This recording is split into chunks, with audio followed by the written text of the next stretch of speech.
think you should use it, but I also believe in doing the opposite as well.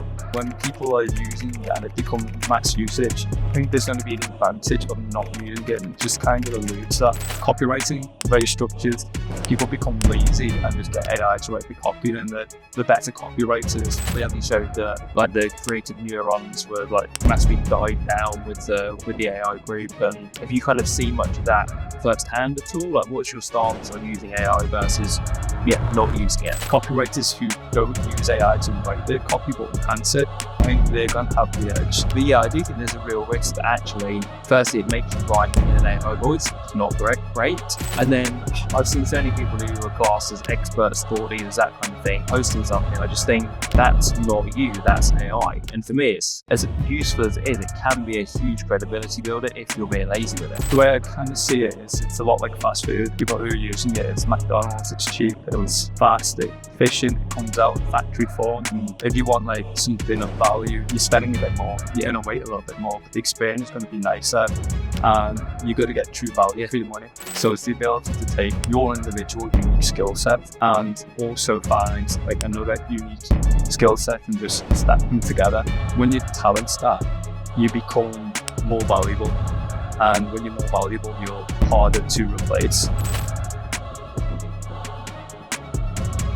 Welcome back to the Freedom Kickstarter podcast. So today's guest, we have Jamie Woods of Black Swan Influence, also known as Mr. AI. So that will hopefully give you a bit of a hint as to what he's about. But as always, I'll throw it over to the guests to introduce themselves. So Jamie, tell us a bit about yourself and what you do.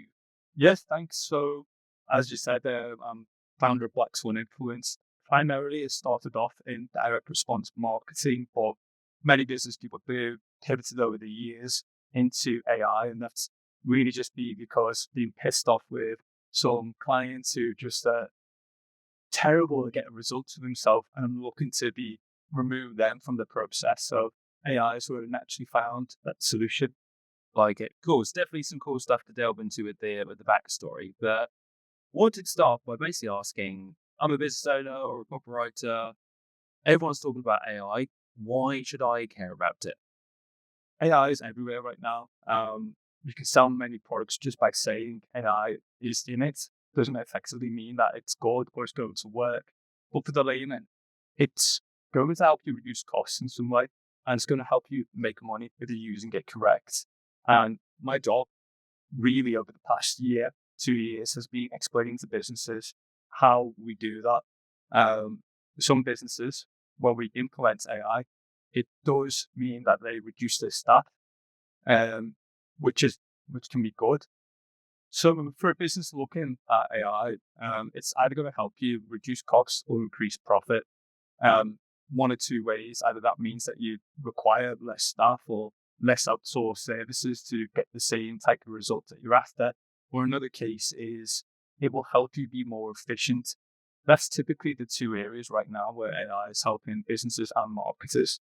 Got it. So when I see people using it or talking about using it, it tends to be that a lot of people are using it for content creation. And I think there's pros and cons to that. And maybe we can talk about that a bit more.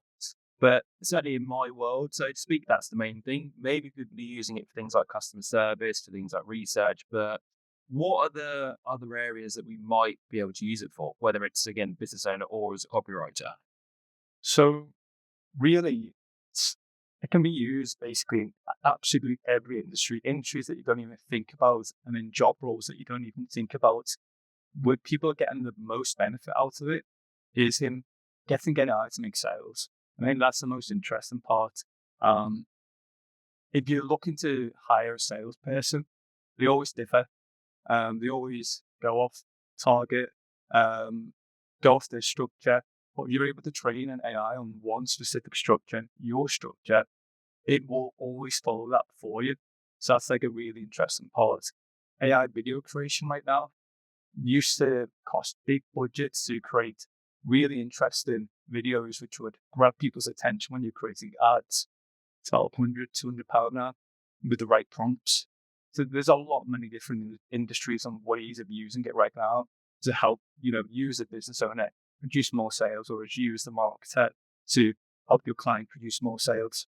I know we were talking beforehand about, you mentioned specifically the video creation. I think it was this morning I saw a post on LinkedIn from someone advertising something that, again, they said this is entirely created with AI, and it was mad. They said it costs them, I don't know, $500 to produce, let's say, at about 6 hours of work that, I know, as you said before, would have been thousands and thousands of dollars, and probably, yeah, a full team work on it for a week. So I mean, this is a very vague question, but talk me through, like, how is that even possible? Because I'm a bit of an idiot with tech stuff. That kind of blows my mind that it's doable. So how is that possible? And what are the kind of parameters and opportunities with that kind of thing?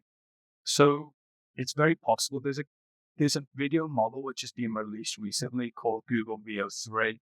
And I'm sure there's going to be even better video models released in the near future. I think OpenAI is about to release their latest version of it. But they have a subscription. It's £130 a month. I would say it's basically unlimited because I use it a lot and I still haven't hit that, cap. Very simple.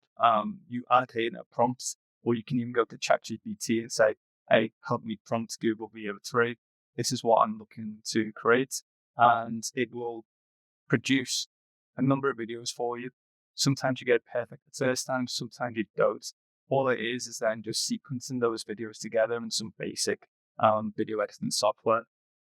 Nice. So I'm guessing then, as a copywriter, let's say I've got a client and we're just working on normal campaigns, so email sequences, ads, maybe some organic content, that kind of thing.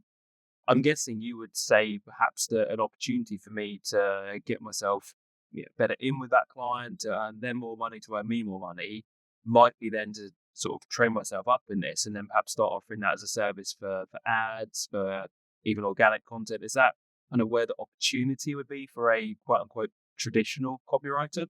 In terms of creating videos, is that? Yes, whether it's the scripting, whether it's, if it's particularly difficult or easy to train yourself in kind of the whole start to finish process, like what, as a copywriter, I think, let me reframe it. If I'm nervous and I'm thinking AI is going to take all the copywriting work, is that something that will work well for me? Or do you think there are other opportunities out there for copywriters? Absolutely not. I think prior to AI video creation, copywriters had specific parameters about what is actually achievable with a specific budget or even in what actors can do. With AI video, that is now unlocked. So to give an example, I've got crazy ideas out there. Not all the videos going to land. One of them involves someone coming back in a time machine and just smashing through the screen within the first 3 seconds.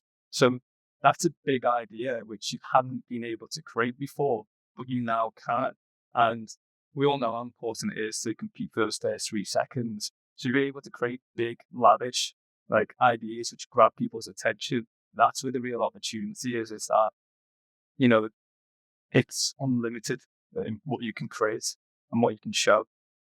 And where would be the first place for someone to start? They wanted to learn all of this. Are you self-taught? Have you done courses? Like, what's been the background for you to get into this? So I'm self-taught. There are a lot more videos down on YouTube teaching you how to do this. But when I began, there was nothing there to show people how to do that. My background has just always been understanding direct response marketing.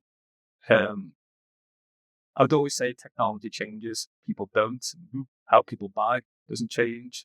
What was true 6 years ago in terms of psychology is true today. So it's just taking that framework and going, how can I apply this new method or this new technology to an existing framework? But so that's my way of doing things. But for someone looking to get started, YouTube's great. You could probably get a lot of free content there, which will steer you in the right direction.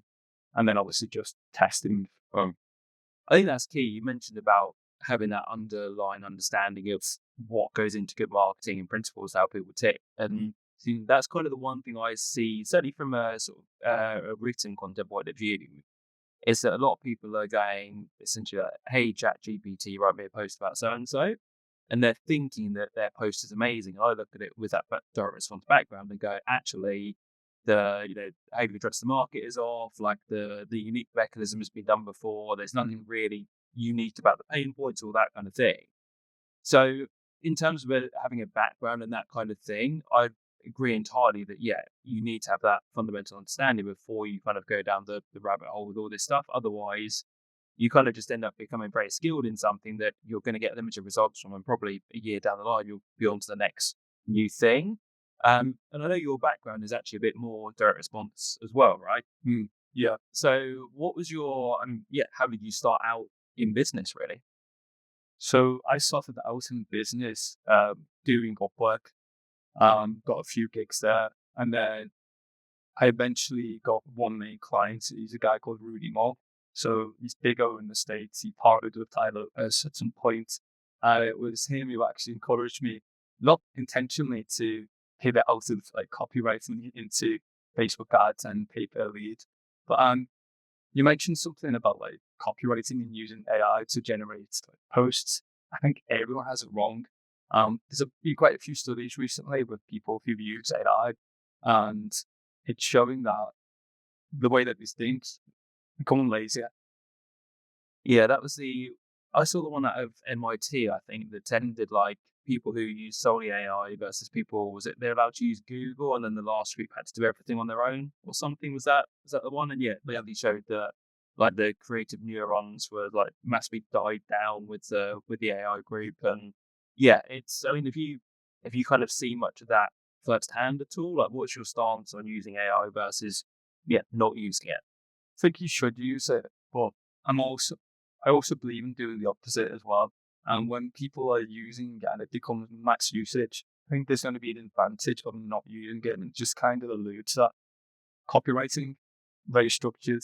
People become lazy and just get AI to write the copy, and the better copywriters, at least for now, until AGI comes out, which is, for anyone who doesn't know, it's like super intelligence, probably about 5 years away. Copywriters who don't use AI to write their copy but enhance it, I think they're going to have the edge. There was someone who had an interesting work process, and it was when they were looking for pains in copy, it's just asking the NI, make this 10 times more painful. And then when it comes back, make this 10 times more painful. And so it's just that whole drilling down process of refining your own ideas with AI. I've certainly found that I don't use it a lot to generate copy, but I think even using it for more than, say, 25% of my work, what I found was that when I then went to do stuff freehand, so to speak, I would start using phrases that AI had given me that I'd never used before. And it was almost like I adopted an AI voice, which that led me kind of, as you said, away from using it too much. And now it's much more a research thing. It's an editing, it's as you allude to, I tend to write the copy and then ask it for suggestions on stuff. I mean, probably 60% of the time I take those suggestions, 40% of the time I don't. But yeah, I do think there's a real risk that actually, firstly, it makes you write in an AI voice, which is not great. And then I've seen so many people who are classed as experts, thought leaders, that kind of thing, posting something. I just think that's not you, that's AI. And for me, it's as useful as it is, it can be a huge credibility builder if you're being lazy with it. Definitely. There was an old thing where it's with copywriting, incorrect grammar, spelling mistakes, which is great because that's just how that's my default mode. But that's like going to be the true test of like, are they using AI to write this post or not? Yeah, and I think this is my personal viewpoint, but certainly in the age we're in, authenticity is very much a buzzword, but I think that genuine authenticity is actually going to shine through and make you stand out. And so again, having those small errors, small mistakes, the turns of phrases that you use that no one else does, those sort of small quirks, maybe even seen as like character flaws to a degree, those kind of things, I think you should keep them in and not be overly polished, which there's a risk in my mind, and you're far more connected about it than me, so feel free to correct me, that things become almost too sanitized with AI potentially. Yeah, it's the way I kind of see it is it's a lot like fast food. People who are using it, it's McDonald's, it's cheap, it's fast, it's efficient, it comes out in factory form. If you want like something of value, you're spending a bit more, you're going to wait a little bit more, but the experience is going to be nicer. And you're going to get true value for your money. Yeah, I like that analogy. So what are some other mistakes you see people making when it comes to using AI? I'd say it's prompting or just taking the first response. I think some of it is just inability of how to know how to use AI and like how far it can go as well. Um, circling back to copywriting, definitely use it for the market research. It's really good at finding sources which you may not have considered, and you can print it. It takes about 20 minutes, and it comes back with a full report with like 200 different sources on a market, and it will find stuff that you have not thought about before. So that is something that if you in the copy world, that I would definitely be using, and not being scared about using either. Yeah, I know that for me, I took on a new client. I think it was about October time last year, and there's quite a lot to do up front, and a lot of it was learning the brand voice, learning kind of how the programs work, learning their philosophies, methodologies, that kind of thing.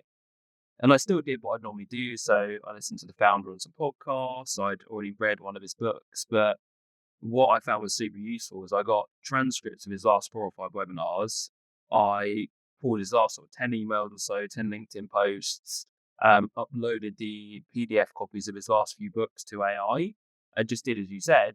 And I was sort of still fairly new to it at that point, but said, can you give me sort of, I think it was like the top 20 pain points the company solves, 10 values and sort of different kinds of ethos that he has, keywords and phrases he said, what he stands for, stands against.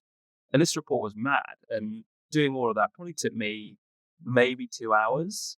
But in the past, that would have been probably close on a week to do that in terms of watching 5 or 6 90-minute webinars, putting everything together.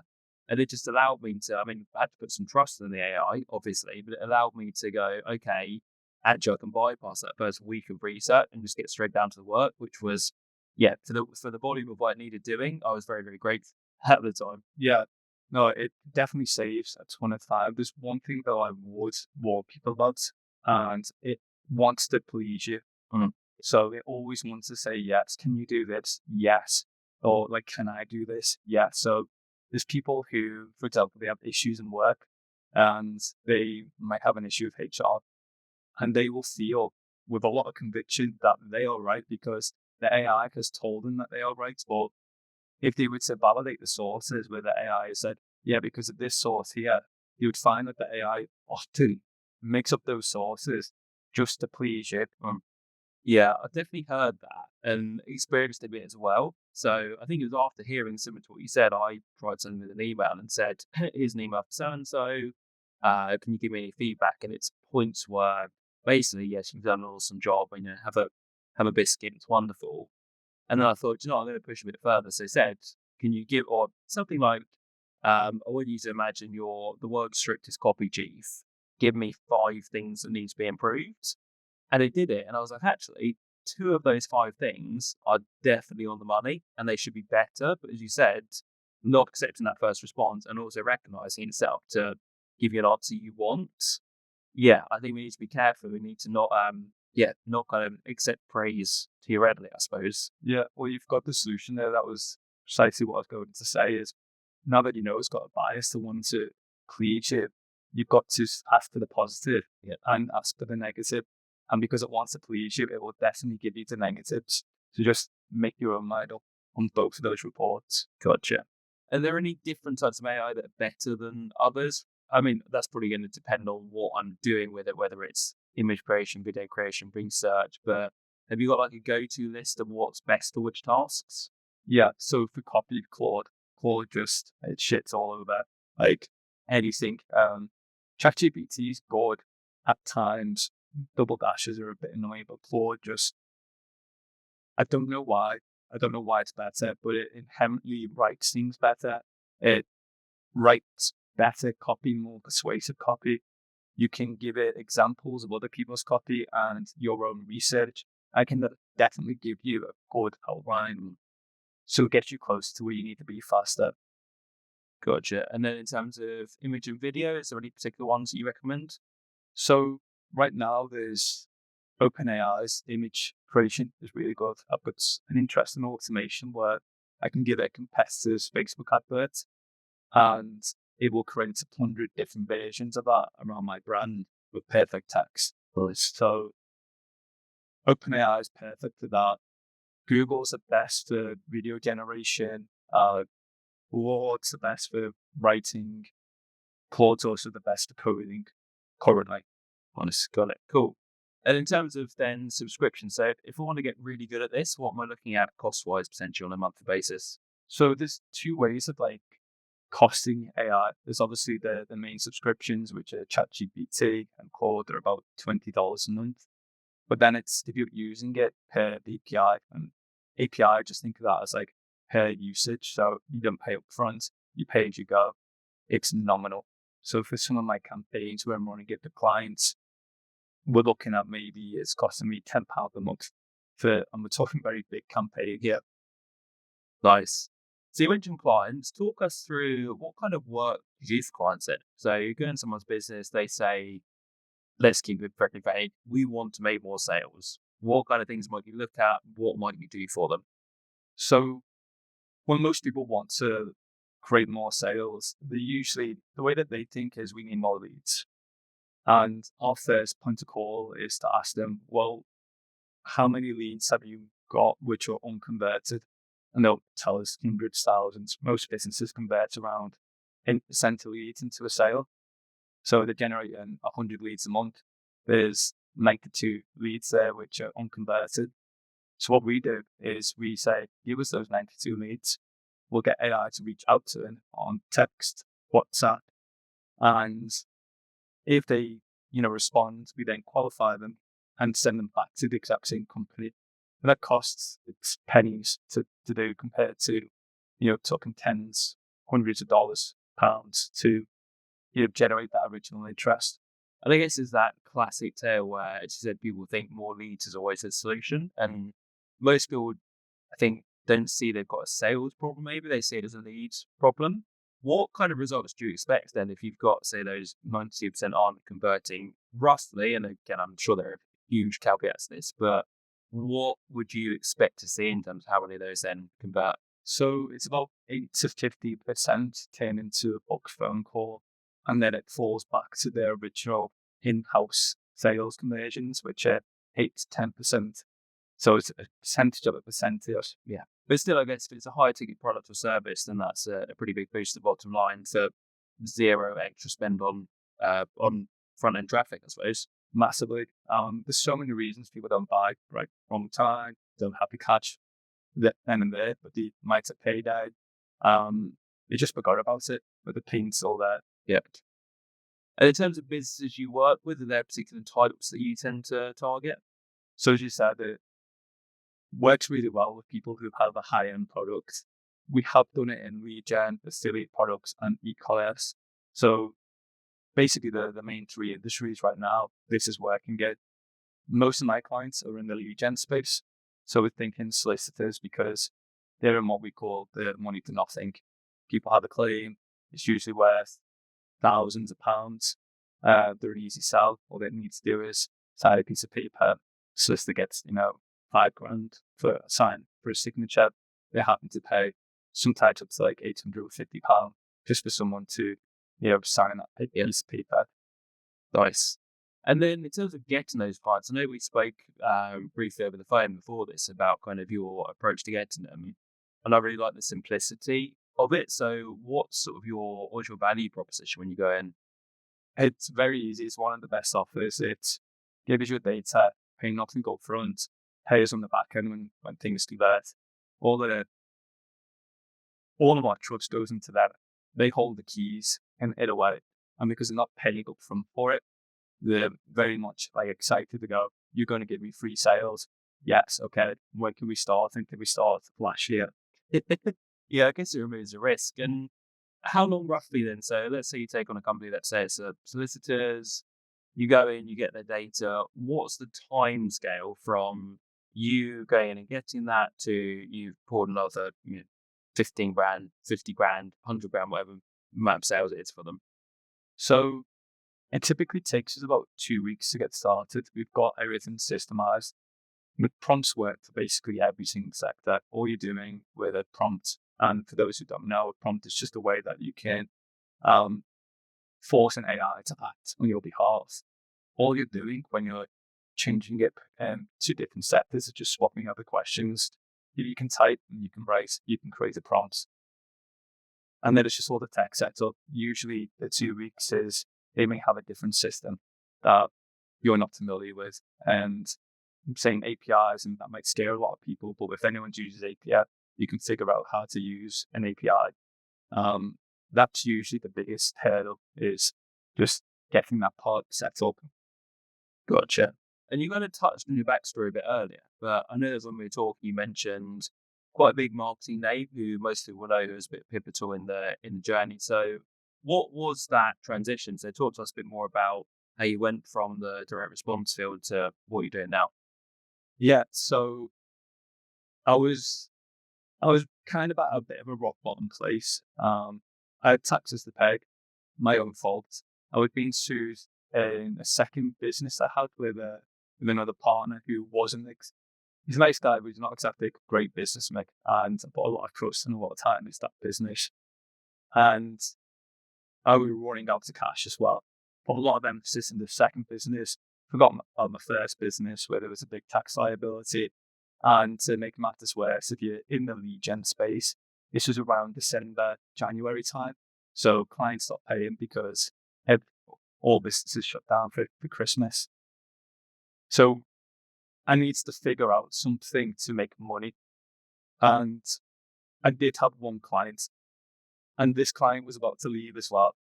And it's to no fault of my own. It was in a new industry in the legal world, the stamp duty refunds. So stamp duty is a tax that you pay when you buy a house.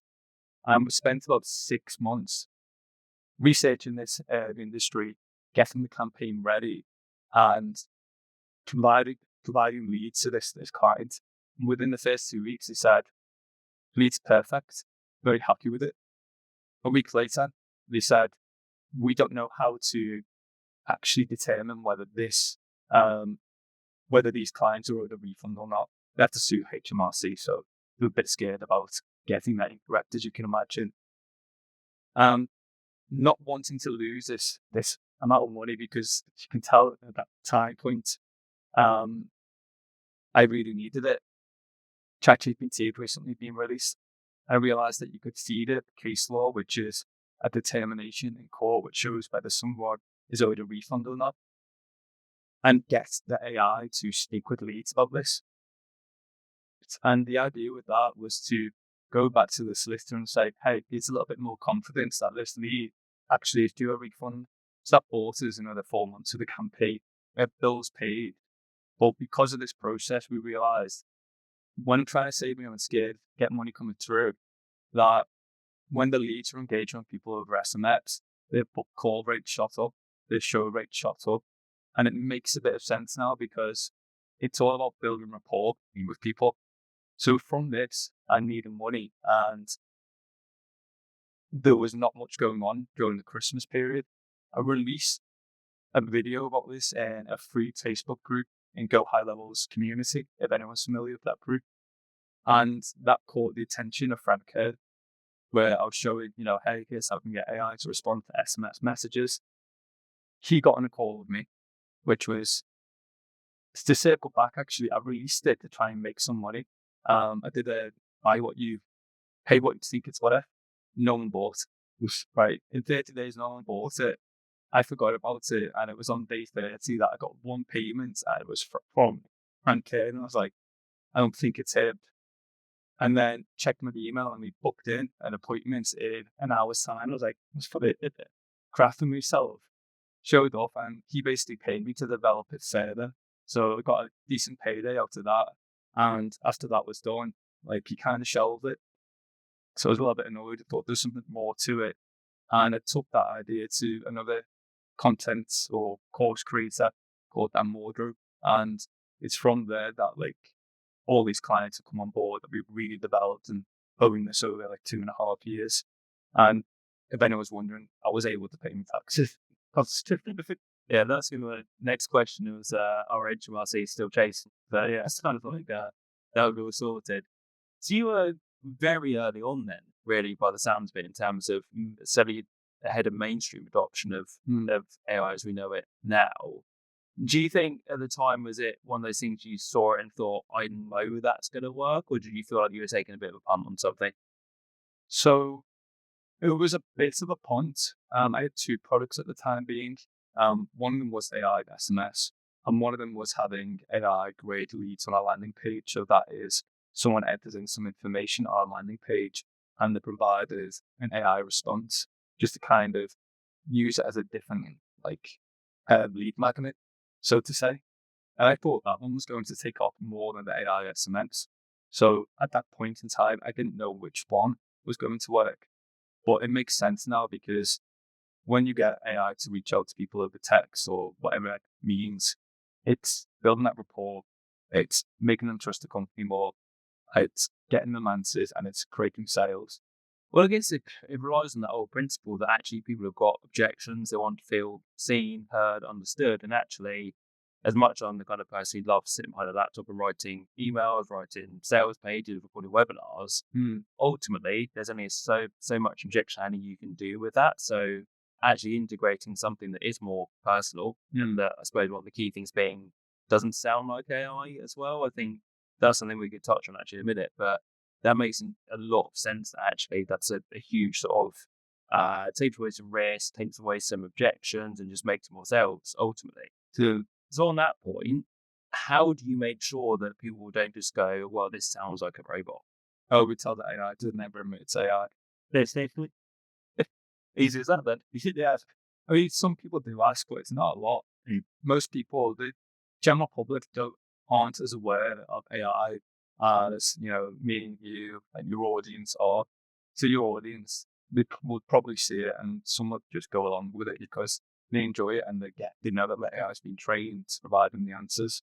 Yeah, I think that's the differentiation I see. To keep it very vague, I think B2B, we tend to spot it a bit more because we know about it. But again, B2C, I think some industries will know a bit more, but others, as you said, probably going to be several years till they catch on to it, if they even do at all. And ultimately, I guess, if actually they're getting the result they want, does it matter so much? Might be always being, as I mentioned earlier, if you're a thought leader, expert, that kind of thing, if your audience sniff out that you are just outsourcing your thinking to AI, that's probably quite damaging for your credibility. But yeah, general mainstream brands, they're probably not going to see those negative effects for years, if maybe essentially not at all.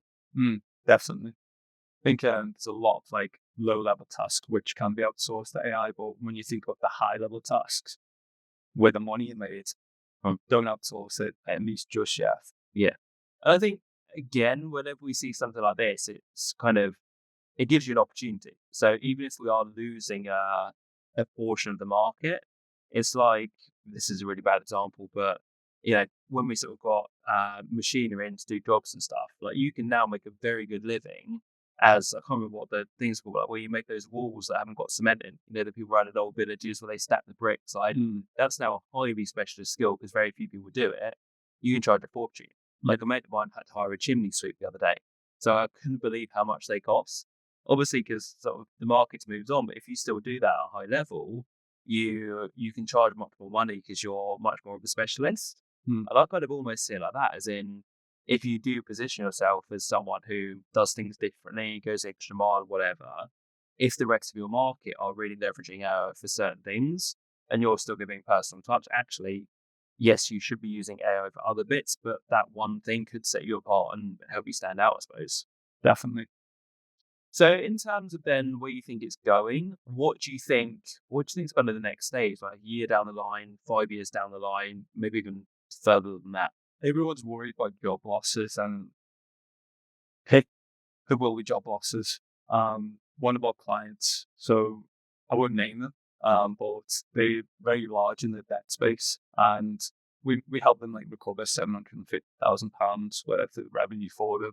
Bear in mind, these leads have already been called by the tier one team, they've been emailed, they've been SMS, they've been WhatsApped already.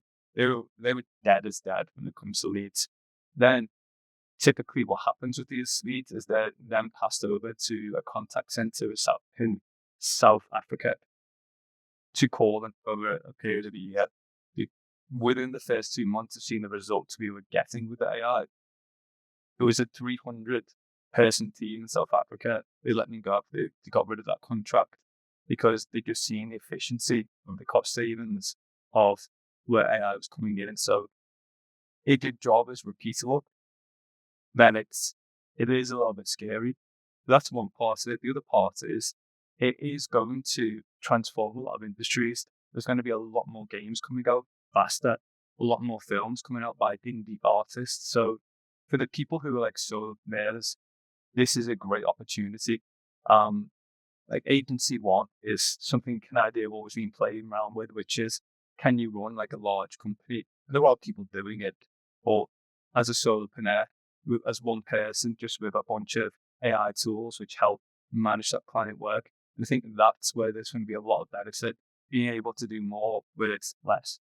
Yeah, I saw a really interesting discussion the other day that was, when will the first one person, $1 billion company exist? I was like, I'm not anywhere near smart enough to have an educated guess on that. But as I what do you think? Is it around the corner? Is that possible with AI? Very close. There's a company which has been sold recently. I think it's called Base 44. And I think it was sold for like $500 million or bought out. Only been going for a year. And it was one guy who vibe coded. If people don't know what vibe code means, it just means getting AI to do all the coding for you. And it kind of sounds like a pyramid scheme, but he vibe coded an app which helps other people vibe code it. But he was up to, I think the last month was the only person working within that company, which got bought out. Not a bad payday for one person. Yeah.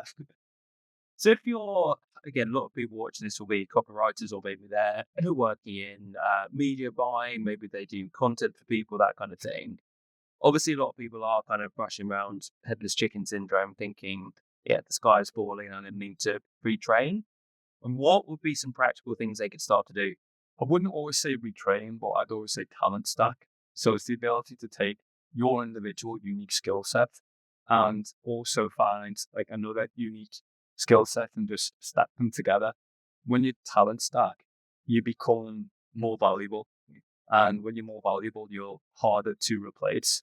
If you're just there for a job, just to get a paycheck, you're doing work which is quite repeatable, is it a commodity, so to say, then yeah, it might become difficult. Yeah, I think that's one thing that, my thing has often been that people buy from people. Obviously, whoever your clients are, need to see an ROI as well. But I think if you're just doing the bare minimum, if you're only just hitting deadlines, if you're every other Zoom call you're supposed to be on, you go, oh, I can't wait today, I've got to take the dog to the vet. Like, you are going to be let go, sorry, even if your work is great, because you can probably be replaced. But I'd certainly see more people, again, for me, a lot of my work has shifted slightly because it now is much more right before, like my deliverables might have been, okay, I'm going to turn around, let's just say 5 pieces of ad copy variations and 5 emails every single week. Now it's like, okay, in that same amount of time, I can give you 50 variations of ad copy, all with, different headlines, different descriptions, that kind of thing. And I can give you the 5 main emails, plus we can segment your list, and I can give you, variations of those 5 emails for another 3 portions of your list. It's like, I'm personally really enjoying it because companies can move faster now, like they can test quicker. And so, yeah, I've never wanted to play the volume game per se, but it's so easy now to do that and maintain quality that, yeah, that's only one angle people could go down. But I do think that kind of thing, yeah, super valuable. Again, being sort of more of an ideas generator, I think is going to become more and more needed, because that's one thing I see people struggle with in terms of AI, is that you ask AI to come up with ideas, it's still not great at that unless you're amazing at prompting. So again, they're the couple I see. I mean, anything else that you think would be super useful for people to start to look at?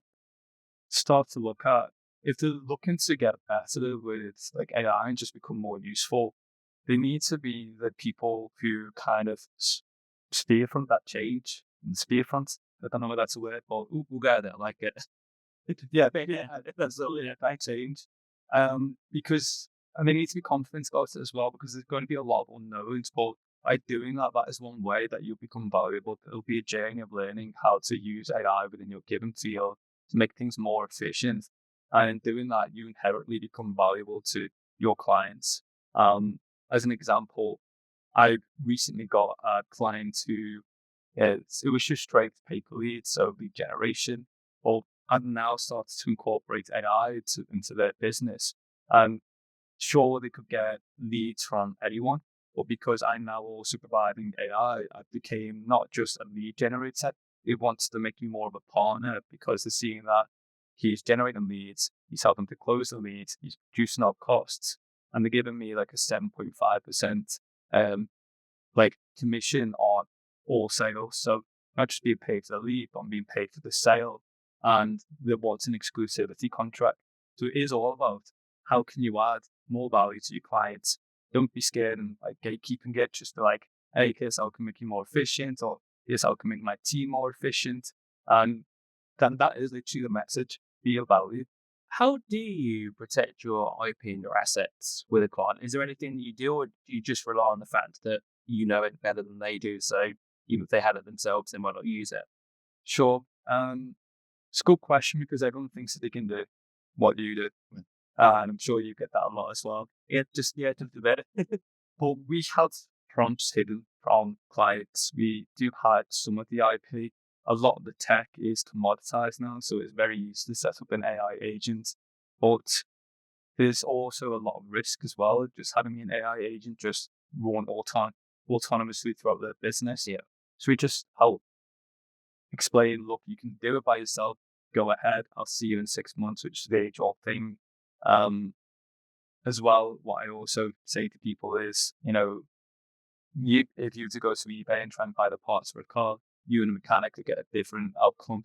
So yeah, I'm not too scared about them trying to copy or, steal IP because I know it is, at the end of the day, people buy results. They can deliver those results, then they will say. Yeah.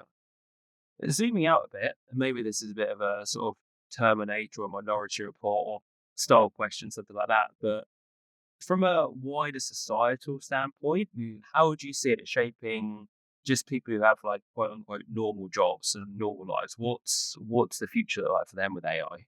If you start to spot in your day-to-day lives like a bit of a check mark box saying, did you do this? Or like, hey, just following up, for example, you submitted an invoice and was this the correct number? Like tick, then a company is training AI to replace you. I'm not sure if you're aware, the old I think it's capture, Yes, yeah, yeah. where it's basically show you like a load of traffic lights and you click the images to say is, if it's a traffic light, yeah or not. That wasn't the test to see if you're a human. They're checking all your browser history. What they're doing is whilst you're clicking those images, you're training it an AI model to show it what a traffic light is. Okay. So there's a lot of things like that going on. So that's like kind of a bit of a warning signal. But don't want us to be doom and gloom. But Yeah. you kind of Do you ever think we'll have the day where we walk into a supermarket, there's literally no one in there, for example, or multi-billion pound company has hardly, it doesn't have a real person answering the phones, for instance. there's multi-billion pound companies with like voice AI right now, already doing that. But I think it will go probably full swing one way, and then it will probably readjust because people need people. Our generation does like things nice and easy, but we do miss that personal touch. Yeah, I had it the other day that I stupidly entered my credit card PIN wrong 3 times and had to phone out the credit card company. I was absolutely dreading it, thinking I'm going to get automated stuff or it's going to be a call center with so much background noise I can't hear. And it was a person who picked up the phone after 2 rings. It was, hello, Mr. Samuels, what can we help you with? Sorted there and then on the phone. Is there anything else we can help you with? And it was so refreshing to get that I say maybe I'm just old fashioned, but I still see that some places will still keep that because, even that's probably the older generation who appreciate that more than, our age or a bit younger. I just think that alluding to what you said is that people buy from people thing and there will still be a market for that, even if it's only in the sort of high end bespoke stuff. But I think some people from the middle will be pushed up there because they go, do you know what? I just like people and even if the result is the exact same from a machine, actually I trust the person more than the machine. Yeah, definitely. I fully agree with that. I mean, one side though is I'd love that to also be the hell out of the council. Have you ever tried to call them up and get through? I think I had a query about council tax. I got an automated email that said we will reply to your email within 28 days. That's fast for them. It's usually 6 months. Yeah. For high-end stuff, banks and stuff like that, absolutely, you want someone there. It's, and you will always have someone there. Yeah. And then I guess, again, I won't end on this, it's a bit doom and gloom, but any big risks that you see to letting AI, not letting AI, maybe that's the wrong terminology, but kind of allowing AI to take more control of life and business? Yeah, just understand that it always wants to please. So it will always try and do its job. And that means it will make up information. If you don't give it an out. And what I mean by an out is you literally need to prompt it, you don't know this, do this instead. Um, that's the biggest issue. It will make stuff up. It will always try and complete its task for you. And although that it means that you want to understand why that is a risk, that is the risk. Got it. And then kind of finally, any other tips you'd give? Let's go specifically copywriters for using AI. So you said about not just accepting your first answer, prompting, making sure it's not just trying to please you. Anything else you'd recommend people who want to really get a handle on this and kind of utilize it to grow their business should do? Yeah, if you're looking to grow your business with AI, I'd always just go down the whole research aspect. I wouldn't just stick with one AI model. There's Perplexity AI, which is really good for research. Claude's good. Um, Twitter's own or X's own AI is really good because it can search all the tweets, which is the other AIs don't have access to it. That's one aspect of it. There's also, it's really good at finding unusual contacts. So Perplexity, you can basically ask, hey, I'm a copywriter. I want to work with, you know, affiliate owners or brand product owners, and go to Perplexity and get it to search for contacts for you. And it will find the contacts, and sometimes it will return email addresses. Okay. So there are very useful ways of using AI to help grow your business, to automate some of these tasks for you. Love it. That last one definitely think is yeah, that'd be very useful. I'll bear that one in mind. Awesome. So I'll finish up with the final five in a minute, Jamie. But if people want to find a bit more about you and get in touch, where should they go to? My website's the best, blackswaninfluence.com. I'm also on LinkedIn. I forget what the handle is, but I think it's Jamie J. Woods, potentially. Perfect. Cool. So do the final five then. So question number one, if you could gift any business, marketing, copywriting, or mindset book, or we'll add AI book if you want to someone, what would it be and why? So, to very briefly, boron letters, but not because of the copywriting. It's because within that, it teaches you how to think of ideas. I think that's super important. There's a whole thing in there about like, it sounds really dumb, but going for a shave after you've been thinking about a hard problem, and then that's where an idea comes from. That's where a lot of like my biggest business decisions, where a lot of like the problems in my own clients' campaigns come from, is just understanding that one concept. There's another book by a guy who's a cartoon artist called Scott Adams.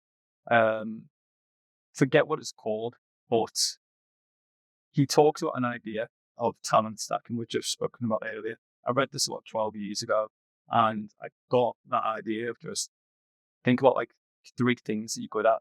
It could be copywriting. It could be that you've got an interest in football. It could be that you've got an interest in AI as well. There is a way to talent stack that to get money. So I love that. And this is the quick fire five, so I shouldn't elaborate too much. But I do think that sometimes people think, oh, if I go that niche, there's not really a market out there. And I'm like, especially if you're a copywriter, how many clients do you need? How many clients can you even handle? Like maybe 7 or 8 at once if you're just working on your own. Like, yeah, as you said, copywriting, football, AI, there'll be 8 people there who can use your service, if not 8,000. I mean, yeah, I love that. Question number 2, we're going for coffee and I'm buying. What's your order? I would say it depends on the time of day, but if no caffeine, espresso all the way. If it's been a few, like, been up for a few hours, and it's like a latte. Nice. Question 3, you're in charge of social media for the day and you can get rid of any platform you want. Which one would it be? Twitter. Cool. That's a very popular answer. Yeah, I think when you say that with Instagram, like there's a lot of like bad like images which like influence girls and body dysmorphia. I think the same is true for men on Twitter, especially money Twitter. And there's a lot of 12-year-olds who got rich in 8 days, who inherently make you feel bad, and there's a lot of bad advice out there. Yeah, it can be a bit of a cesspit for times. Question 4, you're hosting a dinner party and you can invite any 3 people, living or dead. Who would you like to invite? So I've only really got an answer for one person for this, but it would be Christopher Columbus, because he had such a job to convince people to load him as shit. And he got, I think it was Portugal, Spain, maybe even the UK, all said and wrote from him. But he managed to convince people to loan him his shit, give him a load of money. And I want to know what his negotiations were. Is he the ultimate sort of persuasion man, I guess? Yeah, To see that, yeah. Like it. Any others for the last 2 spaces, or just you and Christopher Columbus? and that threw me and Christopher Columbus. Yeah. Very, very intimate dinner. And then finally, what one piece of advice would you give to someone who they're starting out their journey and they want to get where you are today? Read a lot. Take the message of this, like, if I could give anyone, is be of value. It's read a lot. Many people do read. They find it hard to read. It's do the opposite. If people aren't reading, you should be reading. There's a clue in that. There's a ton of books out there. Read a lot about psychology, copywriting, but then also read outside your field. This is where you not only talent stacking, but idea stacking. It's you need to be able to combine ideas to be able to figure out, what the next thing is and how to solve problems. Big fan of that advice. Love it. Awesome. Thank you, Jamie. Really interesting conversation. So yeah, appreciate you joining us. Yeah, thanks, mate. Be fun. Perfect. Thanks to everyone watching at home as well. I'll put links to Jamie's LinkedIn and website down in the comment section. There's also a link to my free templates, free class, and the Freedom Kickstarter course as well. As always, any comments, drop them below. I'll answer them as soon as I can. We shall catch you on the next episode.